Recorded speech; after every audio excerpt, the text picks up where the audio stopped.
Hello guys जय जगन्नाथ। आज आसलु Patrapur medical. यहाँ पात्रपुर गवर्नमेंट मेडिकल हो दीटा एसी फिटिंग होबार अच्छी दीडिया कैरियर अच्छी नुआ अच्छी। चलो जा देखा देखिए पड़े 5 स्टार अच्छी कैरियर अच्छी दीडिया फिटिंग दीटा एसी फिटिंग होबार अच्छी दीडिया अलग अलग रूम फिटिंग होबार अच्छी।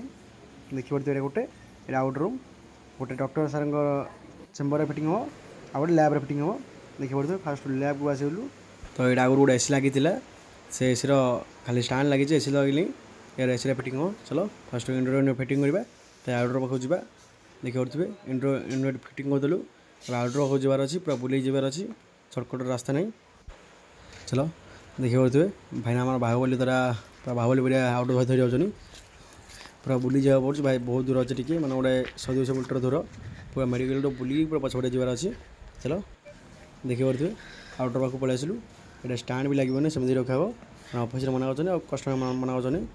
चलो आगे आम जहाँ कहे करदे व्हाइट भी किसी लगानी स्टाण लगानी सेमती रखागला कारण गवर्नमेंट कम सब से भाया हो। चलो हम किसी मतलब ना सब कम सरला एसी ऑन करदेली पूरा फास्ट क्लास कूलिंग आसूँ। चलो जा नेक्स्ट कम को सेकेंड पलि डॉक्टर सार चेम्बर को डॉक्टर सार चेम्बर दीदी एसी लगी दीडिया भोल्टेज एसी भोल्टेज एसी तो गोटे एसी काढ़ा आ गए एसी लगे देखिए पड़े से एसी फास्ट काढ़ा ये गोटे एसी लगे एसी कंप्रेसर खराब था से एसी बाहर काढ़ागला तो देखिए पड़े नुआ एसी लगे ये स्टाण लगे आ स्टाण लगा दरकार नहीं।